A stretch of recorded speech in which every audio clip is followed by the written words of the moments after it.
Everyone, welcome to the classes. तो देखिए students, आज हम चैप्टर स्टार्ट करने जा रहे हैं द थ्री ऑर्डर्स। तो अब ये जो थ्री ऑर्डर्स चैप्टर है, इस चैप्टर में हम क्या पढ़ेंगे? तो इस चैप्टर में बेसिकली हम पढ़ेंगे वेस्टर्न यूरोप के बारे में कि जो वेस्टर्न यूरोपियन सोसाइटी थी वो किस तरह से थी।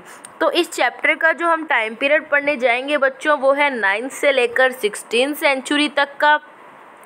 एंड इसमें क्या बताया गया है? इसमें बताया गया है कि ये जो यूरोपियन सोसाइटी है ये किस तरह से कैटेगराइज थी, यानी कि यूरोपियन जो सोसाइटी है वो कुछ कैटेगरीज में डिवाइडेड थी। तो चलिए पढ़ते हैं उन कैटेगरीज के बारे में। अब देखिए, बेसिकली इस चैप्टर में 3 सोशल कैटेगरीज डिवाइड कर दी गई थी, 3 सोशल कैटेगरीज बनाई गई थी। तो वो कैटेगरीज कौन सी है बच्चों? तो जो फर्स्ट कैटेगरी हमारे पास आती है वो है क्रिश्चियन प्रीस्ट। सेकंड कैटेगरी आती है लैंड ओनिंग नोबल्स। जो हमारी थर्ड कैटेगरी आती है वो आते हैं पीजेंट्स। ठीक है, तो अब जो क्रिश्चियन प्रीस्ट मतलब पादरी होते हैं ना, हम कहते हैं चर्च में पादरियों का काम होता है, पंडितों का नहीं। तो ये उन्हीं प्रीस्ट की बात हो रही है। तो जो क्रिश्चियन प्रीस्ट थे उनमें कौन लोग आते थे? तो उनको बोला जाता था क्लर्जी। ठीक है, तो ये काफ़ी रेपुटेटेड लोग होते थे यूरोपियन सोसाइटीज़ में। देन हमारे पास आता है लैंड ओनिंग नोबल्स, जिनके पास करोड़ों की जो लैंड होती थी और काफ़ी रिस्पेक्टेबल पर्सन होते थे, काफ़ी रिच पर्सन होते थे। उनको क्या बोला जाता था? नोबिलिटी क्लास बोलते थे, या नोबल क्लास बोल सकते हैं हम इनको बेसिकली। जो हमारी थर्ड कैटेगरी है बच्चों वो है पीजेंट्स। पीजेंट्स मतलब फार्मर्स। फार्मर्स मतलब जो इन लैंड ओनर्स की ज़मीनों पर काम करते थे, वर्कर, जो बहुत मुश्किल से अपनी लाइवलीहुड को चलाते थे, बहुत मुश्किल से अपना जीवन व्यतीत करते थे। ठीक है बच्चों, तो 3 ऑर्डर्स क्या हो गए हैं? हमारे पास 3 ऑर्डर्स आ गए हैं। फर्स्ट ऑर्डर है क्लर्जी, सेकंड है नोबिलिटी एंड थर्ड है हमारे पास पीजेंट्री। क्लियर हुआ ये बात आपको? अब क्या है देखिए, ईस्टर्न यूरोप में से और सेंट्रल यूरोप में से एक ट्राइब थी जिसका नेम आया है बच्चों जर्मैनिक ट्राइब। अब जर्मैनिक ट्राइब का अलग था, मतलब वो क्या थे, उनकी अलग तरह से वो रहते थे, अपना खाते पीते थे। बट अब वो क्या है, सेंट्रल यूरोप और ईस्टर्न यूरोप से निकलकर कहाँ जा रहे थे? वो वेस्टर्न यूरोप की तरफ जा रहे थे। वो वेस्टर्न यूरोप को ऑक्यूपाई कर रहे थे। अब इन जर्मैनिक ट्राइब्स ने क्या क्या ऑक्यूपाई किया? तो आज का फ्रांस, स्पेन एंड इटली। अब जो ये जर्मैनिक ट्राइब थी ये किस में बिलीव करती थी? तो ये बिलीव करते थे क्रिश्चियनिटी में। इसलिए पूरे यूरोप में जो क्रिश्चियनिटी है ये स्प्रेड हो गई। इसलिए जो क्रिश्चियन प्रीस्ट है ये सबसे हाई क्लास के लोग होते थे, बहुत ज़्यादा इनको माना जाता था, बहुत इनकी रिस्पेक्ट होती थी। अब इस पूरी सोसाइटी के बारे में हमें कैसे पता चलता है, वो कौन से सोर्सेज है, तो हम पढ़ लेते हैं। तो हमारा जो फर्स्ट सोर्स आता है बच्चों वो है रिकॉर्ड्स एंड डॉक्यूमेंट्स। अब देखिए क्या होता था, जो एक क्रिश्चियन प्रीस्ट होते थे ये हर चीज़ का डाटा रखते थे, हर चीज़ लिख कर रखते थे।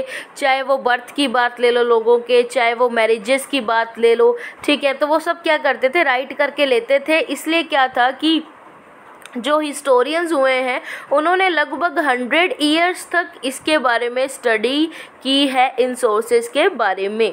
ठीक है, अब क्या है कि जो चर्च होते थे बच्चों उसमें क्या पाया जाता था? तो उसमें इंस्क्रिप्शन मिलते थे, मतलब कुछ लिखी हुई चीज़ें मिलती थी। वॉल्स पे भी काफ़ी कुछ लिखा हुआ पाया गया है। ठीक है, तो हमें इंस्क्रिप्शन के थ्रू भी काफ़ी नॉलेज जो है मिली है। अब उसके बाद हमारे पास एक स्कॉलर आते हैं जिनका नेम है मार्क ब्लोच। ठीक है, अब जो ये मार्क ब्लोच है इन्होंने एक बुक लिखी थी। क्या नेम था उस बुक का? उस बुक का नेम था फ्यूडल सोसाइटी। तो इन्होंने यूरोपियन कंट्री के बारे में बताया है, वेस्टर्न यूरोप के बारे में बताया है कि कैसे कैसे वहाँ का सिस्टम था, किस तरह जो है सोशल कैटेगरीज वहाँ पर थी, कब से लेकर कब तक इन्होंने टाइम पीरियड कवर किया है अपनी बुक में। तो इन्होंने करा है 900 सेंचुरी CE से लेकर 1300 CE तक। अब क्या है, इन्होंने अपनी बुक के थ्रू ये चीज़ बताई है बच्चों कि कोई भी अगर बुक है तो उसमें ज़रूरी नहीं है कि सिर्फ पॉलिटिक्स हो। पॉलिटिक्स हम नहीं बोल सकते कि पॉलिटिक्स एक बहुत ज़रूरी पार्ट है किसी भी बुक में। अगर हम कोई बुक लिख रहे हैं तो उसमें जिस शहर के बारे में बुक लिखी जा रही है तो उसकी पॉलिटिकल स्ट्रक्चर बहुत ज़्यादा ज़रूरी है। जितनी पॉलिटिकल स्ट्रक्चर ज़रूरी है उससे भी ज़्यादा ज़रूरी है उस एरिया की जियोग्राफी के बारे में। तो इन्होंने जियोग्राफी पे भी काफ़ी फोकस किया है अपनी बुक के माध्यम से। अब देखिए हमारा नेक्स्ट टॉपिक आता है इंट्रोडक्शन टू फ्यूडलिज्म। तो अब जो ये फ्यूडलिज्म है ना बच्चों, अब फ्यूडलिज्म जो है ये वर्ड एक जर्मन वर्ड से बना हुआ है। वो वर्ड क्या है? वो है फ्यूड।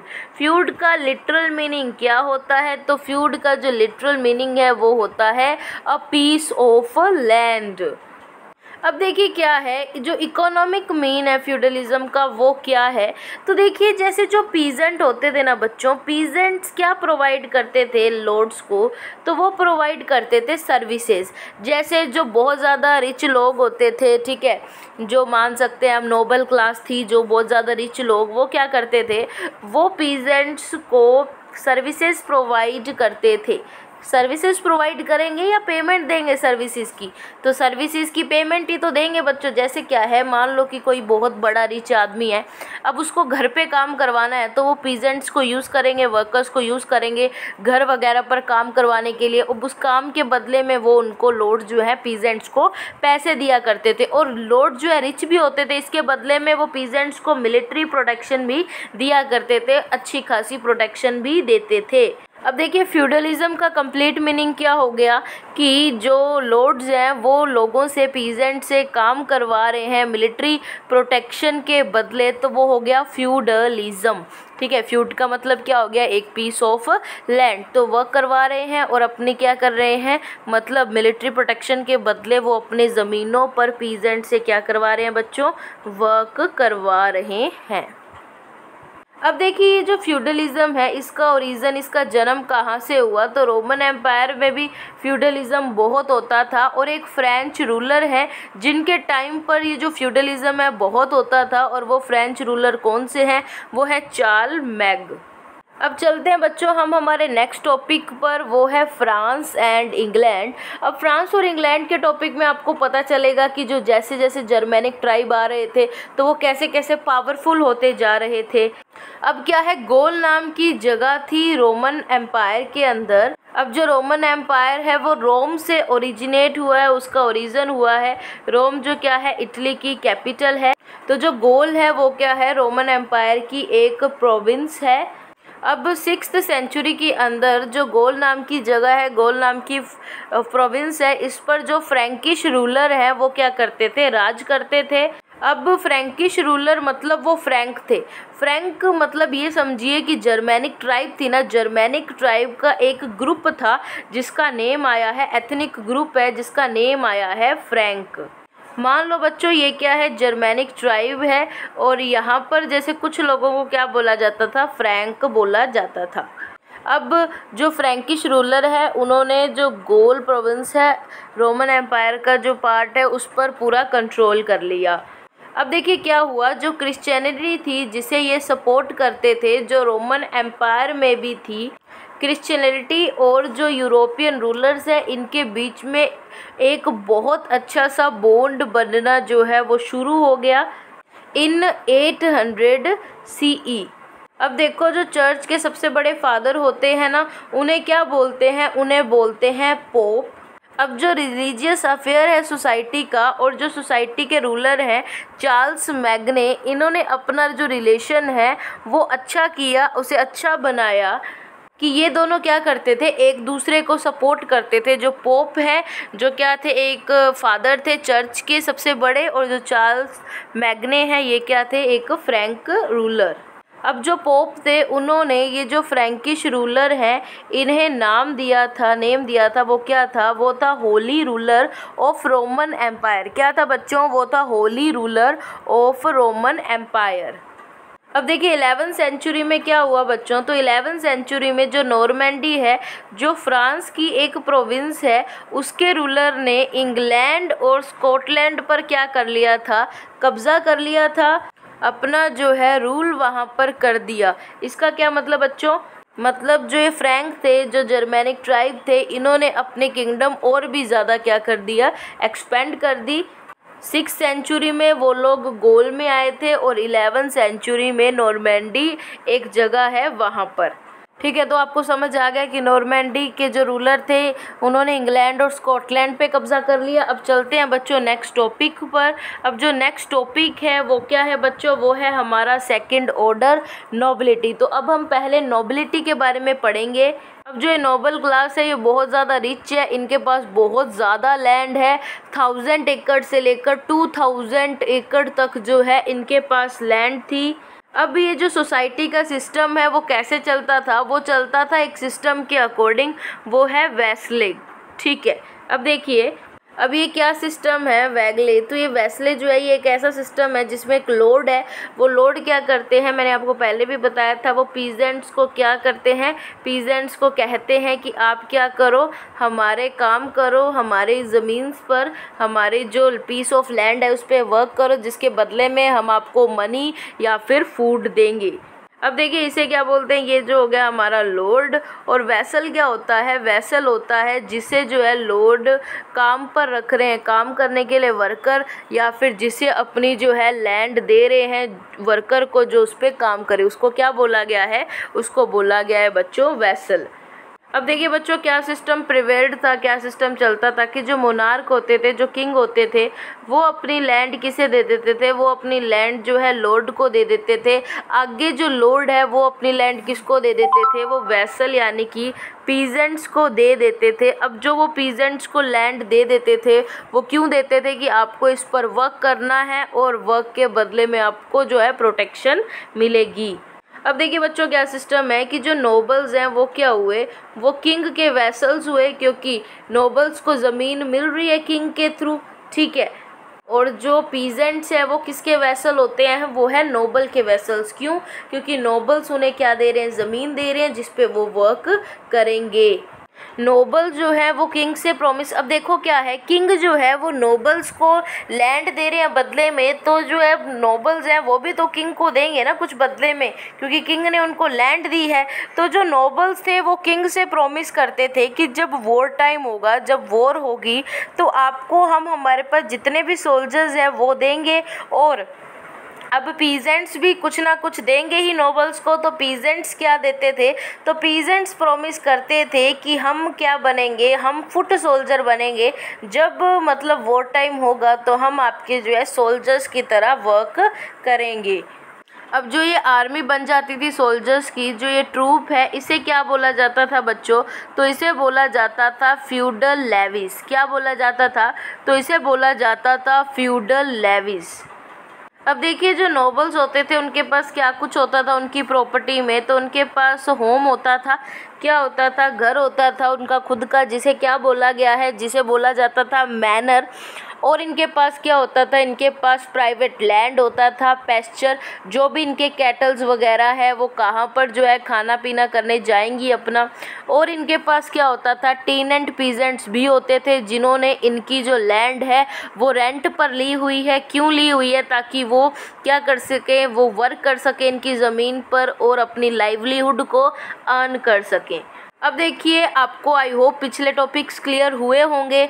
अब पढ़ते हैं हम हमारा नेक्स्ट टॉपिक, जिसका नेम है द मैनोरियल इस्टेट। क्या है, द मैनोरियल इस्टेट। अब जो मैनोरियल इस्टेट है उसमें क्या होता था बच्चों, कि ये जो मैनर होता था, मैनर मैंने आपको ऑलरेडी बताया था, मैनर किसे कहा जाता था, जो ये नोबल क्लास है उनके जो घर को मैनर बोला जाता था। तो ये जो है इनके पास ये प्रॉपर्टी थी।